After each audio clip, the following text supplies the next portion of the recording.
Okay, so we're going to get started today. My name's Rebecca Donaldson, and I support students at Claremont Graduate University applying for Fulbright grants. I'm a former Fulbright ETA from Brazil in 2014. We might have somebody else joining us who was in Brazil with me that year as well. Last year, I was a semifinalist to Canada, so I've also gone through the research award process as well. This is just a roundtable to get to know people, to learn about the Fulbright experience, both students who go abroad to study, as well as students from abroad who are coming to the United States. So we have some former Fulbright scholars that are here today, and they're just going to talk a little bit about their experiences. Before we get started, do you want to go around and just introduce yourselves? Someone want to go first?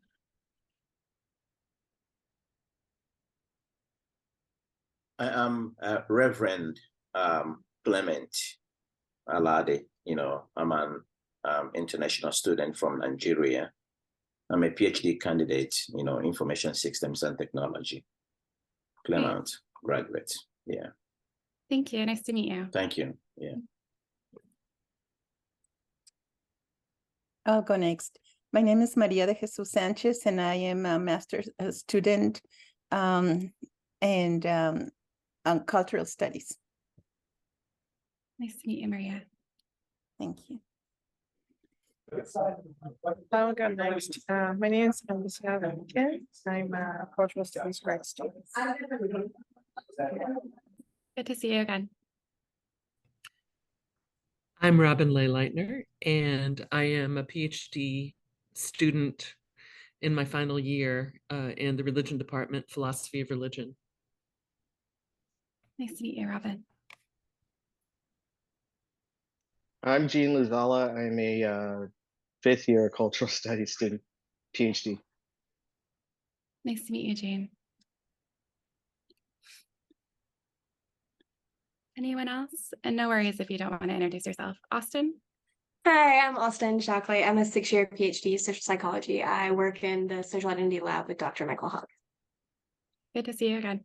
Good to meet you. Hi. I can go.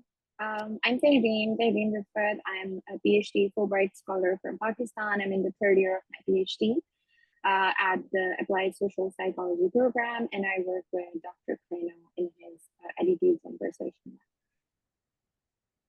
I can go next. So I'm Christelle. I'm from Lebanon. I currently work as a researcher in Lebanon, and I was a Fulbright Foreign Student Program grantee for my master's, which I completed in 2022 in Peace and Conflict Studies in the US, of course. Thank you, Christelle. Good to see you again. Anyone else? Okay, well, there might be some more people that will be trickling in a little later. We're going to get started. I kind of wanted to just kind of begin with having the people who have done Fulbright before introduce themselves, talk a little bit about which year they went abroad or they came to the United States, which award they received, and just introduce kind of where they're at right now. And then we'll go into some questions about Fulbright, and we'll take questions also from the audience who have questions for former Fulbright scholars. Either Christelle or Tahim, do you want to go? I'm fine if Christelle wants to go first, and I can go second, but I can go first if okay, yeah. So as I said, I'm a Fulbright PhD scholar from Pakistan, and I got the programs that the Fulbright has in Pakistan are managed by the United States Education Foundation Pakistan, so USAFP. And they have several programs in Pakistan. They have a grad exchange semester program where, students in their undergrad, just spend a semester abroad. They have a program for master's, which is 2 or 3 years. And then they have a program for PhD. They also have a postdoc program, a foreign language teaching program. It's called FLTA. So different programs, definitely lots of opportunities for Pakistani students to, come to US and study. I got my Fulbright PhD scholarship in 2021, and I came here at Claremont Graduate University. Definitely, it's one of those experiences that have changed my life, and it will continue to change my life forever. So yeah, that is my journey. It was a year-long process. Getting the Fulbright is a work in itself. You have to go through rounds of interviews, application processes, and all.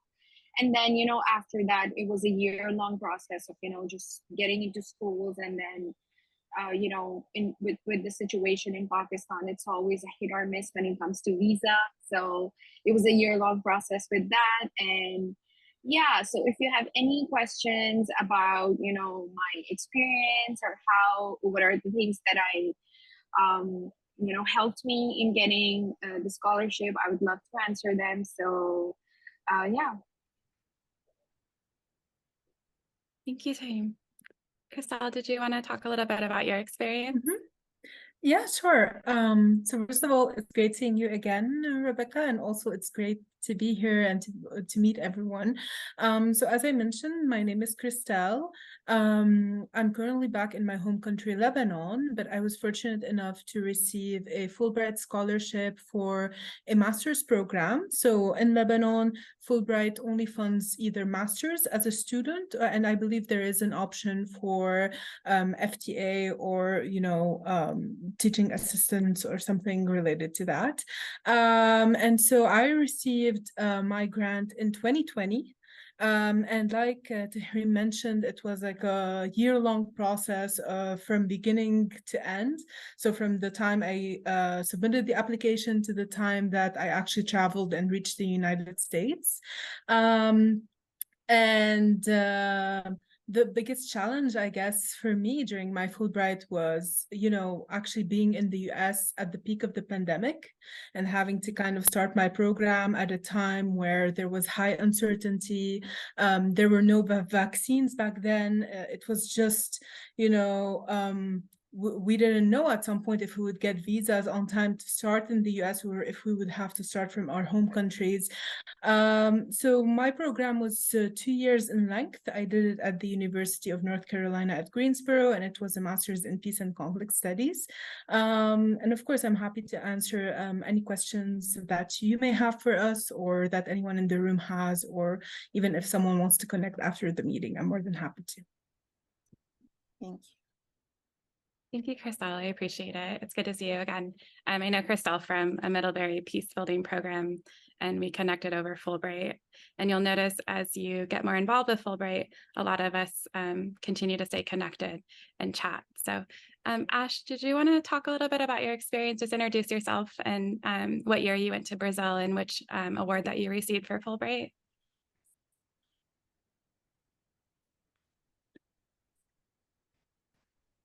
I think you're muted. There we go. Can you hear me? Yeah, it's good to see you. Okay, great. It's good to see you too. So I'm sorry I'm late. I was having some technical difficulties with my Chromebook with the Zoom. So my name is Ash Tessarolo, and I did a Fulbright ETA, so English Teaching Assistantship in Brazil for 2 years. My first year was 2013 to 2014, and then I had the opportunity to renew as a mentor and an ETA for a second year because they were expanding the program. So I did that again for 2013 to 2014. So 2 consecutive years. Anything else you'd like to know? I'll ask some questions. Ash and I were in Brazil. I was with her for 1 year on a Fulbright ETA in 2014 and was at the Federal University of Rio de Janeiro with her. And I did some research in the Comunidade of Rocinha. So we've stayed in contact over the last several years. Anyone else have Fulbright experience? I know Kimberly, if you want to introduce yourself, she applied this year. If you want to tell the audience where you applied to, that'd be awesome. If you're not able to talk, that's okay too.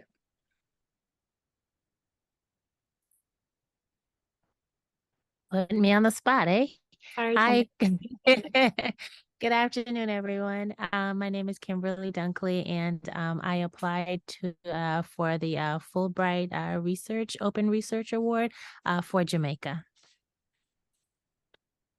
Thank you, Kimberly.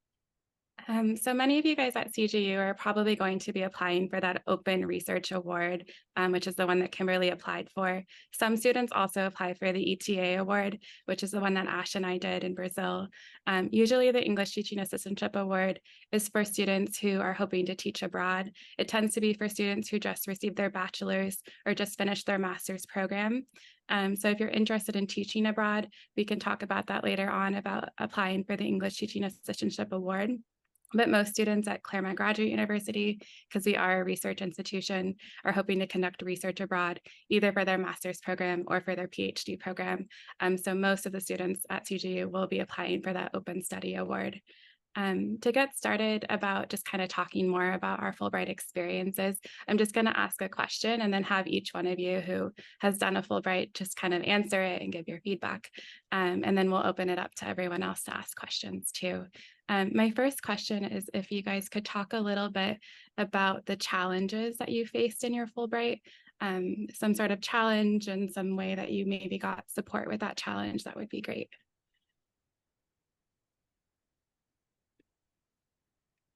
I can go. So thank you for that question, Rebecca. I think the biggest challenge that I faced at the moment before applying was, just to what are the resources that I need to have access to be able to, fill this application and understand that what is expected of me here, right? So unfortunately, universities in Pakistan do not have advising the way, universities in America and students in America are blessed in terms of, having these resources on campus to guide them. We didn't have that. And the other thing is that the Fulbright program in Pakistan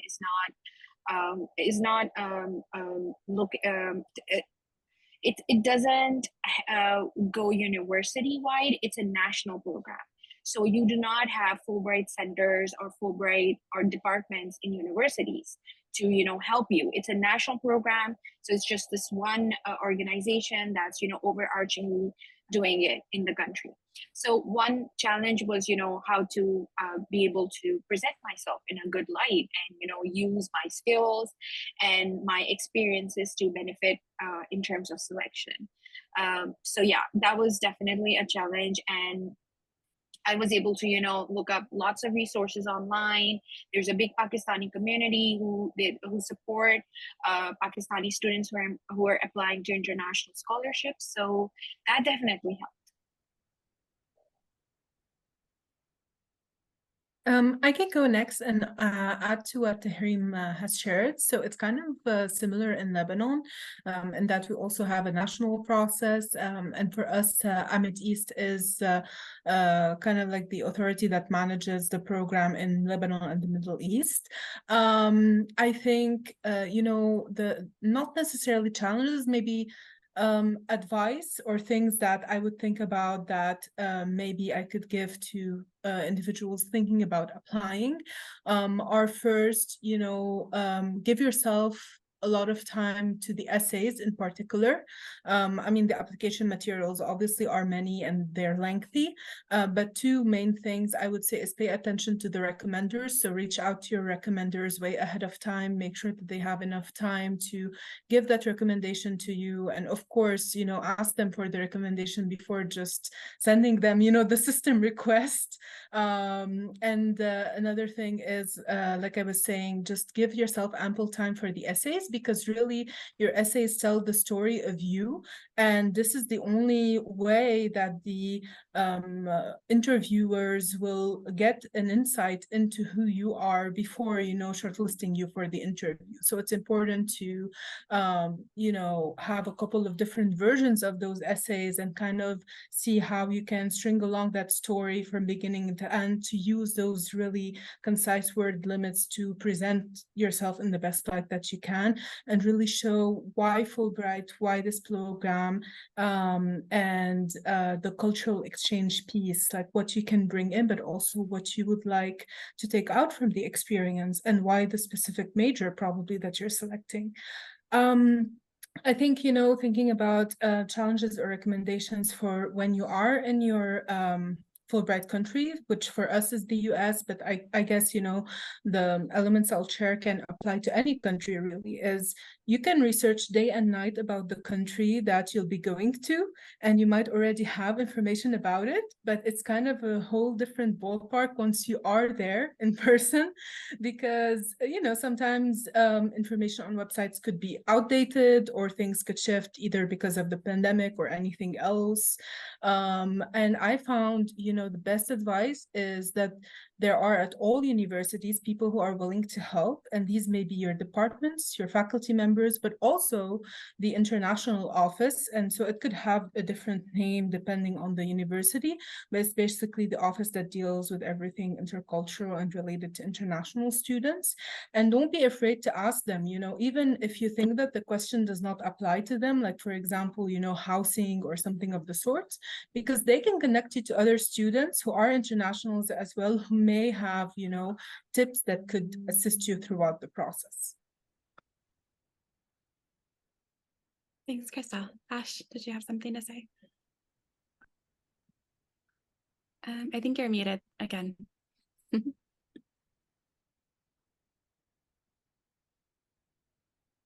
There we go. Better. Can you hear me now? Yeah? Yeah, I can hear you. Okay, great. Are you looking for a challenge that I faced before receiving the Fulbright Award or during the Fulbright year? Because I can have answers for either. Yeah, either, as long as it's related to Fulbright. So either is Yeah, sure. So I think you can probably agree with me on this, that one of the hardest things, I mean, in speaking about just having the resources you need to actually get the scholarship and get started and do the good work that you're going to do or the good research you're going to do in a totally different environment, is having your basic needs met in country. So one of the hardest things or most stressful points of just settling down in a new country and being in a safe and comfortable space to be able to do all these interesting things is finding housing.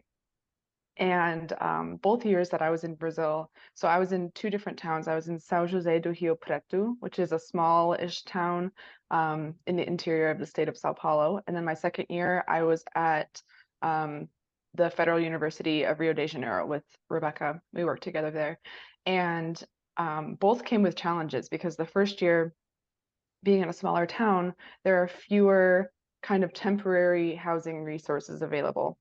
And then the second, being in Rio, it's such a big city that things are way more expensive. It's just kind of harder to navigate. So my advice in either of those types of situations is, like, what I found most helpful is, even though Facebook is not super used by us anymore, like I don't think it's that used in the US anymore, but everywhere I've been, Instagram and Facebook are still pretty widely used. And so I was able to connect very easily with some people through Facebook by finding the right like group. So when I was at a school, whether you're doing research or an English teaching assistantship, if you can, there's always a Facebook group that's associated with students that are at that school, and which is probably accounts for the majority of temporary housing around that area where you'll be living. Sometimes other countries have really strict, like, you know, 1-year leases, which poses problems for us Fulbrighters. But connecting with other students can be gold if you're looking for good housing and living with, you know, people that are more or less your age. I went through like 4 different apartments in my 2 years when I lived in Brazil. And my advice to you on that would be absolutely to connect. Like, the people from Fulbright probably don't know much about how to help you find housing in your specific new location. But what helped me most was connecting. There's always a few very outgoing students from the university. Rebecca, I think you can remember Luis, you know, people that are very welcoming. They really want to speak English with you as, you know, an American abroad, and they just want to know about you. And those can be really, really helpful resources for finding, like, how can I find out about housing? What are some Facebook groups that I can tap into in this in this area. Also, the people on the ground there. So I was working with professors that were native to that country, and just telling them like, hey, my needs right now are housing, and I don't really know how to go about finding it. Maybe your language skills aren't even, very strong for the new country that you're in. Having them help you out is great. They know connections to people too, students that are willing to be helpful, or that might have like an open room available or something. So I guess just openness when it comes to housing, different types of housing locations, and it might not be what you're used to. But like tapping into the local community was extremely helpful to me because I was suffering at first in my first year. But and it's very daunting because Fulbright doesn't set up housing for you as far as I know. So that would be my advice, is just to tap in as soon as you can to the local community and don't be shy, because I tend to be a little shy in those situations. But I got housing worked out both times. And it was great the rest of the year. So that was something that was really scary to me at first, but that would be my advice, is just to jump into the local community, because they're really excited you're there, as I'm sure you're excited that you're there too. That's how I found my housing, was through one of those Facebook groups with students. And then Yeah. Luis, who she mentioned, actually met me on my first day in Brazil and made sure that I was safe and in a place. And so definitely, yeah, connecting with students is really helpful. For sure. Tareem, did you have something to say? Yeah, just to piggyback off of that, that's excellent advice, both Ash and Christelle. Another tip would be, all Fulbright scholars have an access to a Fulbright directory where you can, access previous Fulbright scholars. That is something I did from Pakistan. I looked up any Fulbright scholars who were currently in Claremont, and I actually found one who was from Pakistan. And I got so much support. He not only, helped me find housing, but he also went ahead and checked the place out for me. So definitely, reaching out people in the US is helpful. My supervisor, Dr. Crano, was also a Fulbright scholar to Brazil, and he and his wife both are very excited for me to be joining. They sent me a lot of resources in terms of finding housing and stuff, and then finding people local, like Ash said, people native to the area. That helped, because my fellow Pakistani Fulbright scholar was not only able to guide me, but actually go ahead and check out the place for me, which is important because you will find lots and lots of scamming in terms of housing in a college town. So yeah, just my 2 cents. Thank you. I put in a link to the ambassadors, who are people who serve each year to support students applying for Fulbright. And there's also the grantee directory. So if you're looking for a particular country, let's say Japan, you can actually search Japan and who was there recently, and you can reach out to them via email. To get the next question, I'd love to have you guys answer is, what was your favorite part about Fulbright? Or is your favorite part if you're still on Fulbright? I can go. I think just my favorite part about Fulbright, I know it's the experience, it's the privilege, it's the benefit of being able to have access to so many things, and not to have to pay for it. So all of that is amazing. But I think the biggest benefit of all is that I can safely say that Fulbright, getting a PhD or Fulbright, getting a Fulbright for PhD has absolutely altered the trajectory of my life. It has changed my life forever and has opened up this world of opportunities for me that would otherwise have been, it's not like I wouldn't have been able to achieve them, but it's just a whole new world of opportunities. And there's a lot of privilege that comes with, being a Fulbright scholar. So, and a lot of respect. So definitely that is the best thing about Fulbright.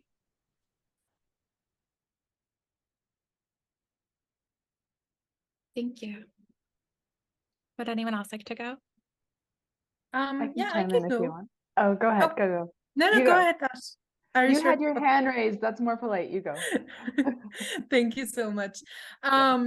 It's actually a difficult question, because I start kind of reflecting on the experience, and it's like a movie reel that's going on in my head, just showing me different moments throughout the 2 years that I spent in the US. But I think, the things that I'm most grateful for, and that I really hold near and dear to my heart are first, getting to be in North Carolina, which I mean, if it weren't for Fulbright, I'm not sure if I would have, selected the University of North Carolina at Greensboro as an institution for my master's, like if I were to apply on my own. So I'm just really thankful that I ended up in a place where really I found myself a second home and was able to interact with the community, and that really shared a lot of my values in terms of, like leadership and volunteering and serving the community and all of that. And at the same time, I think, that leads me to the second point, which is community. Those long-lasting relationships and friendships that you build with people. So people who were, my supervisors during my graduate assistantships, or even, my mentors, other individuals I met who were Fulbrighters or US Fulbrighters to other countries, and that happened to, be part of the faculty at my university, or just people I've met, from places where I volunteered at, and that I even, still keep in touch with till today. Like we text, we check up on each other. If I'm back in Greensboro, I drop by and say hello. And I'm just so grateful, that I got to share part of my culture with others who were really eager and interested to learn more about it, but that I also got to actually experience US culture and to learn, some small cultural things that maybe we don't really pay attention to, when we are not in the US, but that you get to learn as you are there. So I felt that was really special. Thank you, Christelle. We'll let Ash go and then Robert. You said my turn, right? You said I'm gonna let Ash go, right? Is that what you said? Yeah, I said you can go, and then I'll let Robert. Sorry, auditory processing issues. No, it's okay. Okay, thanks. So for me, this answer would be twofold. Just at the more basic level, just looking at Fulbright for what it is and not what happens after Fulbright. My favorite part of it, honestly, is just the growth experience that it was. Like I was able to have an opportunity to grow linguistically, to learn this language that I love, which is Portuguese, in an immersive way that I never would have been able to before. I was able to meet people, learn tactics and in pedagogy, in English teaching that I didn't know before, meet new kinds of people that just, I felt like I grew so much in the years that I've spent abroad. I feel like are like an accelerated period of growth. Just learning how to be more flexible and adaptable, learning about a new culture, like learning all of these things and having to work with and learn from and become friends with all these new kinds of people was such an amazing time. Sometimes it's stressful in the moment, but when I look back, I see those as incredibly positive experiences. So that's my favorite thing about the program in general. Secondly, just to kind of piggyback off the last thing said, that's a great thing that I didn't see happening during my years was like 'cause I'm 10 years out now, just all the opportunities and connections that you make and keep over those years. So it's been a decade, but there are still people that I met in Brazil that I talk to fairly regularly and have talked to like for days on end. I wouldn't say I talked to anyone like consistently since then, but there are definitely, if not regularly, like I'm talking to them regularly. I talk to people, both people I work with and just friends I made fairly regularly. And you never know what opportunities you'll get from that. Just, I mean, a beautiful friendship is enough, but because of that, I've also had opportunities. Like I've gotten jobs, just people like if they know what the Fulbright organization is, and most people do, like that alone has gotten me jobs that I was, maybe as qualified as the rest of the candidates for in the future, like from in the last 10 years. I also just got back from Nepal. I worked as an English language fellow there, which is a program that it's not Fulbright, but it's related to it through the Department of Education. And my experience doing a Fulbright scholarship definitely enhanced my application.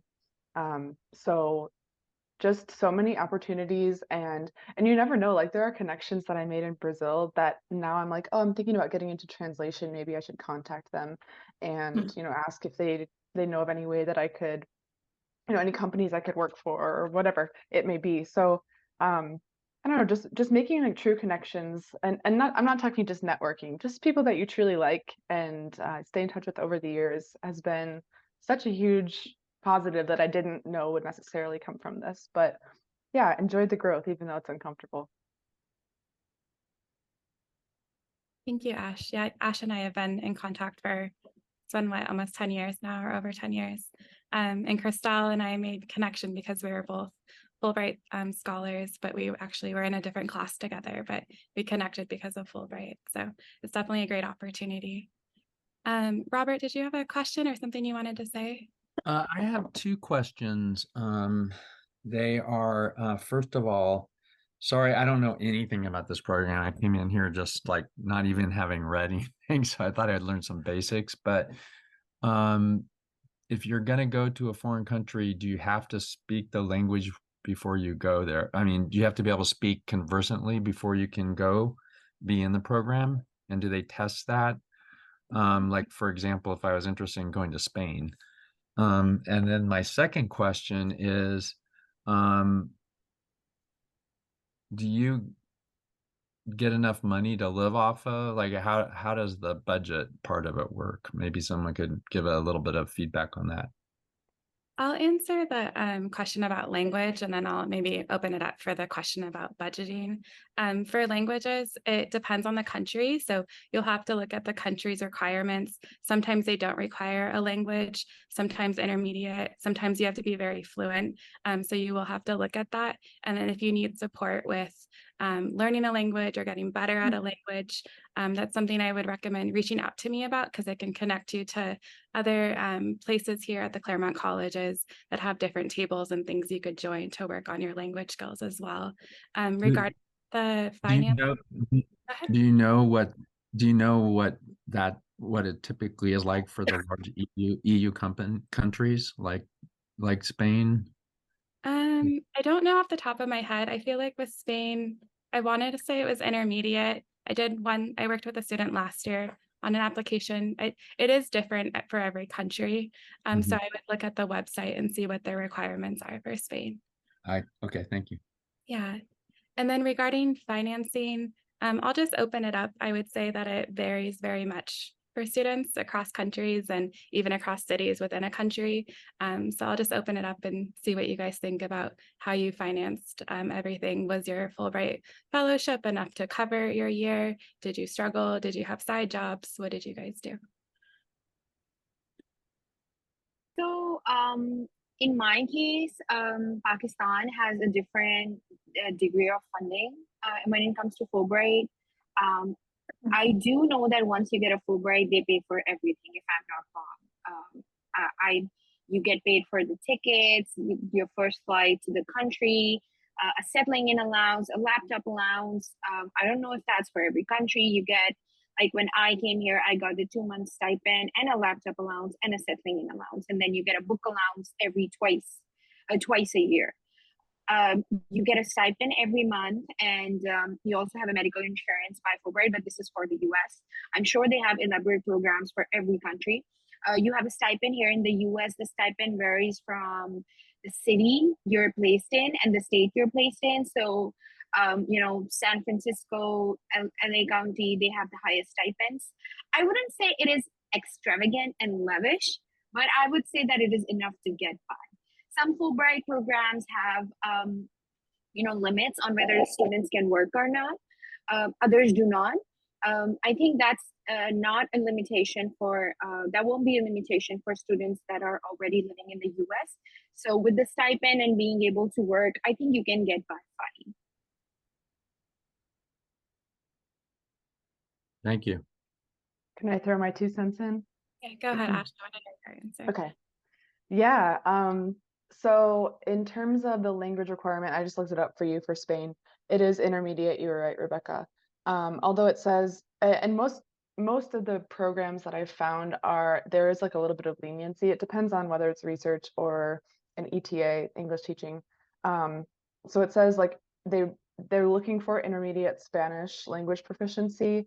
Advanced would be especially helpful if you want a university placement, but that neither are necessarily required if you have other things, or if your Spanish is okay, but it's not exactly advanced or whatever it may be. Is intermediate considered B2 or Yeah, C? B1 is considered lower intermediate, B2 is higher intermediate. Oh, But and so how they determine that, because I was really worried about this for Brazil, because Portuguese is a lot harder to have access to in the US than Spanish is. So they actually will interview you in that language if the language requirement is a part of the package for the country that you're looking at. So I was supposed to have an intermediate level of Portuguese. So what I did, I knew I was going to be applying for this program because Brazil's in South America. We had like an extra, 7 months of knowing that we had this coming up. And I would sit in on the undergraduate Portuguese classes at the university I was taking graduate classes at. And that at least gave me like a level that got me to probably like B1. Maybe I'm being a little nice to myself. But during the interview, they had a Portuguese speaker that happened to be a visiting professor there. And she was really nice to me about it, honestly. She asked me really basic questions. So I was freaking out about it. I was trying to like translate, how do I talk about like political issues in Portuguese? She basically just asked like 3 questions. She asked me something like, when you get to Brazil and it's the moment that you've landed, and this is in Portuguese, obviously, what would you do? Like, you're in the airport, you've got your bags, what's your first step? Which was kind of like just caught me off guard, because I thought, okay, I'm like anticipating an academic, like high level question in a different language. But she was really nice about it. And then I just basically answered in like 2-sentence answers, and she gave me a check mark for intermediate in Portuguese. So I think it's probably pretty hard to find people who have that level of Portuguese within the US if they haven't lived in Brazil before. But Right. I would definitely suggest, if you're interested in Spain, boning up on your Spanish while you're still here. Yeah. Because you have plenty of people around you who speak Spanish natively that you can get some help from, or even just like language tables of people that meet up and practice. And that will absolutely help you in the country too, because the better your language is, the more you're going to feel confident to be able to be independent and do what you need to do. In terms of the money, so I was in a smaller town, and just like for the US, if you're coming to the US as someone from outside the US doing Fulbright, it's the same for us. So the stipends vary, at least in Brazil. If you're in Rio or Sao Paulo, you're going to get, I'll just be totally transparent. This was 10 years ago, remember? So if you're in a smaller town, you got $1,400 USD per month just for your stipend. You also get all the free stuff like the flights, the settling in allowance, the book allowance, all that stuff. You also get that. But per month, it worked out to be, I think we got paid like 4 stipend allowance, like disbursements per year. So we had to be careful with that money. But I think it was $1,400 USD for per month for the town I was in. And then it was 1,600 in Rio or Sao Paulo. Now, in my first town that I was in, $1,400, that doesn't sound like a lot, and it's not a lot for like American standards, but everything in Brazil, I mean, rent was about half the price it was here. And I was splitting an apartment with a girl. So my rent was like $200 a month. So when you're paying that and all your food prices are cheaper and cost of living, travel is cheaper, that was enough money. That was plenty of money, and I was able to travel like monthly on that much money. But in Rio, and maybe Rebecca would also voice this, I definitely maybe tutored on the side. I wasn't supposed to, but I did, because it was so expensive there. It was basically like, getting $200 extra, but moving from, North Carolina to New York City, So rent was like 3 times the amount I was paying in the old town in Rio. Rent was pretty expensive, and I had a pretty good price. And everything else is expensive too. Rio is priced kind of similarly to a lot of places in the US. So I wasn't able to travel nearly at all, but I was in a way cooler place. I thought, there was a lot more that I could access locally. So I didn't really mind that. But I did have to watch my money a lot more. And yeah, I did tutor on the side a little bit to make some extra money. Hope I don't get in trouble for confessing that, but that's the honest truth of how much money I made and felt like comfortable having there. So in Rio, I kind of had to stretch that 1,600 USD per month, but in my old town, the 1,400 was plenty. So, and I'm sure they've upped it since then, but they do take into consideration the cost of living in the place that you're going to be, but not things like, you know, your student loan payments that you might have to keep making. So I would say it's generally enough to get by on and have a little bit extra if you're good about it. But if you have other payments to make, credit cards and things like that, like I did, you'll have to be a little bit careful about it and maybe think about things beforehand, deferments and things. I did get deferments when I was on my student loans when I was doing Fulbright. So that is an option too. Thank you. Thank you very much. Yeah. Yeah, I worked on the side too the whole year. I'm not sure if that's okay to say either, but I saved some money so I could return back to school when I returned to the US. So sometimes you have to figure out how to make it work. And I think Rio, as Ash said, is a lot more expensive than other areas. So, but yeah, everyone's situation is a little bit different. Tahim, did you have something you wanted to say? Yes. So I love your vulnerability and candor, Ash and Rebecca, and I'm sure no one will get into trouble for saying that. The thing with Pakistan is that you're generally not allowed to work, and if you're working, you're not allowed to keep money. So if you're working, if you're doing a job on campus, Fulbright is going to deduct that amount from your stipend. But there is a loophole around that, which I didn't know. I met a fellow Turkish Fulbright scholar here on campus, and she told me about it. So if you're working and if you have a good relationship with your supervisor, you can just have your supervisor email them that they want this amount topped off in your stipend to make your allowance equal to the allowance that every other student is getting. And that is literally all you need to say. That is the wording that you need your supervisor to use, and send that email to your Fulbright advisor. And I was able to I got authorized for working in the US this semester, and I've been keeping all my income. So that's another thing that you can do. Thank you. Yeah, as you can see, it's very context specific and country and even city specific, the situation that you're in. So just kind of depends on where you're at. But yeah, anyone else want to comment about that or say anything about language? I can quickly comment. I mean, I think, everyone covered everything that there is mostly to say about the topic, especially Tahrim. Again, like I mentioned, like our situations are pretty similar. So yes, you get the book allowance, a monthly stipend, you get, flights from your home country to wherever you're going. So just to get there, and then at the end of your program, if you wanted to go like during the program, you would need probably to cover that.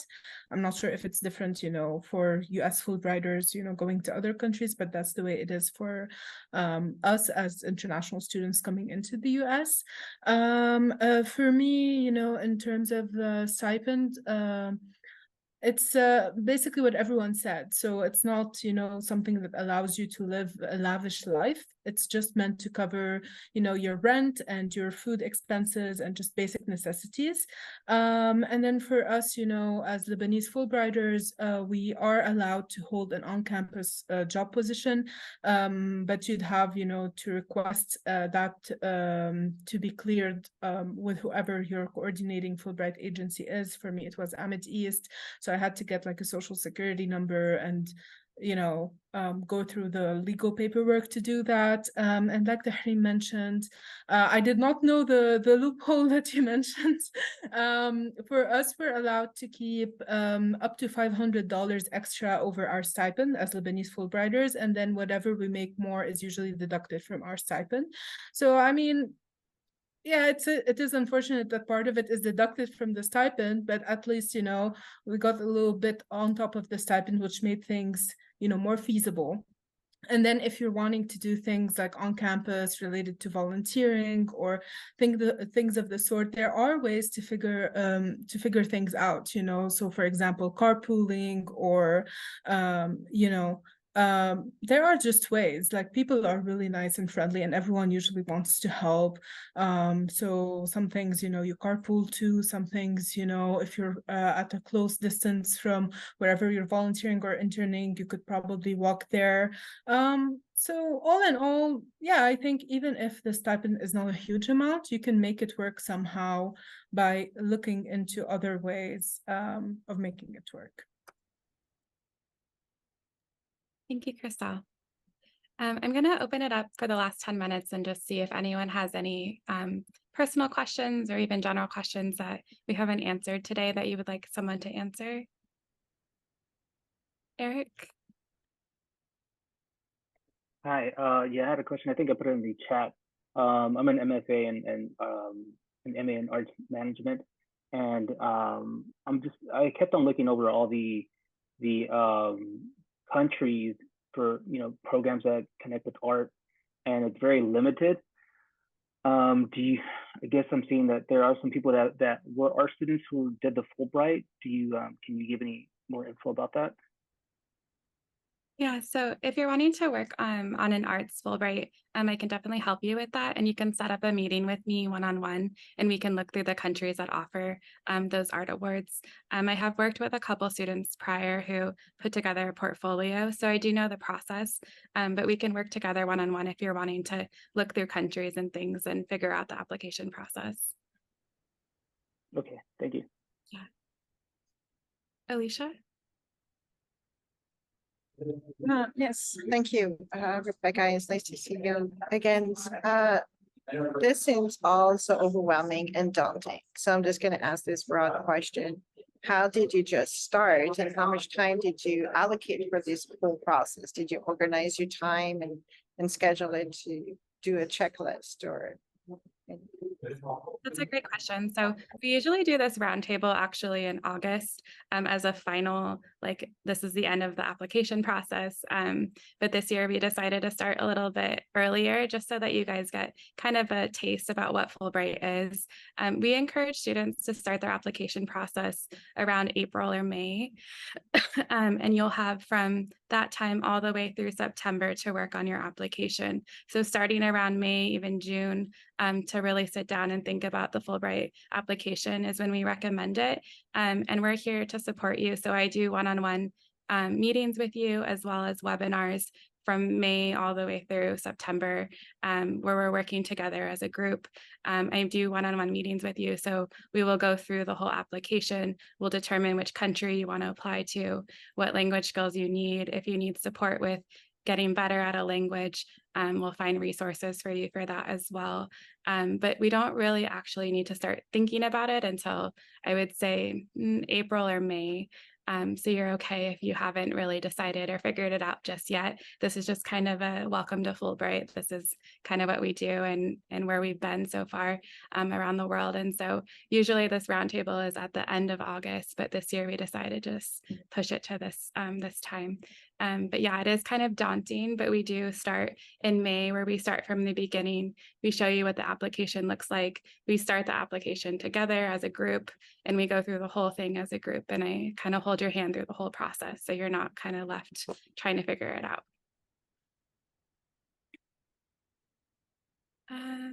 Maria? Hi, I have like 3-4 questions, but one, you mentioned open Fulbright. What is that? So it's called an Open Study Research Award. So some countries have specific awards that they list for research at a specific university or study at a specific university. And then there's an award called the Open Research Award. And this is where you get to go to a specific country and they have a certain number of awards in that country, and you can be placed, you can go wherever within the country. So it's an open award in the sense that you get to design your research proposal. So what is it that you want to study? Where do you want to study it in the country? With whom do you want to study? And so it's an open study award in a sense that you get to design the research that you're going to study and where in that country you're going to study it. Oh, thank you. Another question, who funds you? The country you're going to, or this country? That's a good question. I think it depends on the country you're going to. The funding is a little different across countries, but it is an international relations connection between the US and the host country. I don't know all the funding details, but I do think it varies across countries. The host country? The host country and the United States. Oh, one more question. I think it was Ash that said that she was 2 years. So you can renew it or how, because it seems like it's only for 1 year, isn't it? There's a couple of different situations, and Ash can tell you. Brazil had a unique situation, so she can tell you about it. Yeah, I was just going to say, don't anticipate that for most awards with Fulbright, because most of them, I mean, as far as I know, all of them are supposed to be 1 year. You can, the last I checked, do like a Fulbright ETA, English Teaching Assistantship, and a Fulbright Research year. That's okay to get different awards. You might be less likely to get the second one because of that if others are applying. But I was able to do 2 years consecutively as an English teaching assistant because the year I did my first year was 2013, and the World Cup was going to be held in Brazil in 2014. And so my cohort was 30 people the first year. And then so the partners that the US works with on the Brazil side and Brazilian government, they were very keen to they had the scholarship that they wanted to open up to STEM students, but they had to have a high enough English level to do that as well. So both of these things work together. Needing more English training in the country for this big world event of the World Cup. And they also wanted to give access to these university students, to these like Ciencias Sin Fronteras, what is that? Science Without Borders, scholarships that the government was offering them at the time. So they needed a lot more English instructors in Brazil. So the Brazilian government asked the US if we could like do this for a second year and potentially offer a renewal to those first year people to come back and help them basically like mentor the incoming students. And Rebecca was a part of that group because there were so many of them and such an influx. The grouping I think went from like 30 to 120. So the group that went to Brazil was quadrupled in 1 year. And I think that they were having a lot of trouble, thinking, how do we manage a program that's exploded like this for 1 year?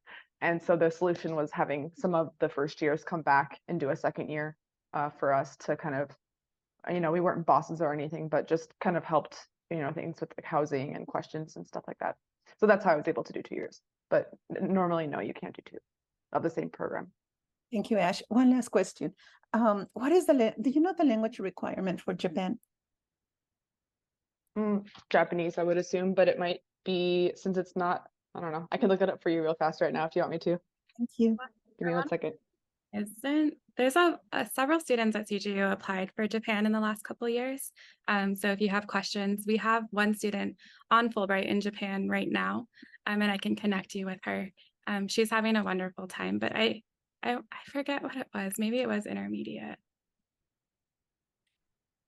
Thank you. Yes, I appreciate that. Sometimes for countries where the language is like a lot harder for English speakers to learn. So like, let's say if I were to go to Japan, we don't have the same access here, nor the ease of learning it as English speakers as we would Spanish or something like that.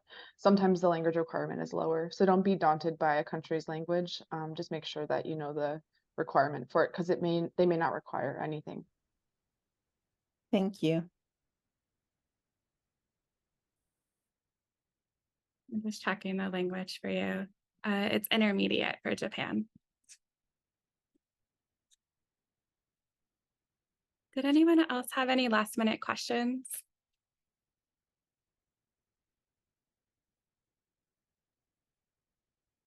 All postdoc Fulbright programs are 7 years out after you've been teaching for 7 years, correct? And then other ones are within your PhD. Could you say that again, Austin? I didn't hear you.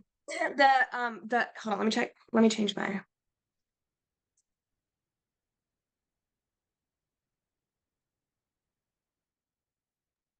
speaker over. Sorry. I moved my speaker over. Can you hear me? I can hear you. Yeah, go ahead. All right, cool. For if you between like the difference between like if you graduate with your PhD, getting a Fulbright for your PhD, that would be the last time you would have an opportunity to do it before 7 years out after working to do a postdoc for any version of postdoc Fulbright fellows, correct? Like So- postdoc, they're all Yeah. 7 years out, correct? You can't do it right afterwards. I just want to double check that. I'd have to triple check that. So I did this last year, we started working with postdoc students too from CGU. So if you do get your PhD, because I know you're almost done and you're wanting to apply for a postdoc, and we do offer postdoc Fulbright support for alumni. So we can look through that application. I just don't know what that rule is, but we are here to support you for those applications as well. Thank you. Anyone else? For those that are here, that are friends of mine or that were Fulbright scholars, a lot of the students at Claremont Graduate University are PhD students, and then they go on to do a postdoc. So they have lots of questions about the PhD level as well as postdoc too. So that's why Austin's asking that question.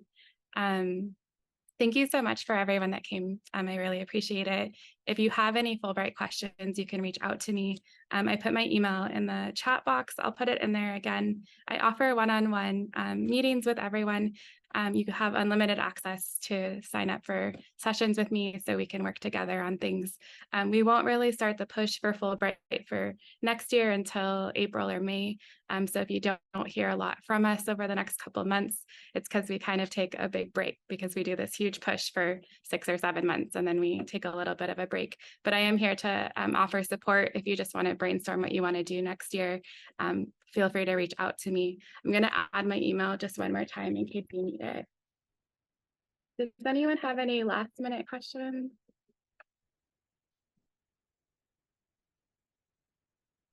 Maria? Yes.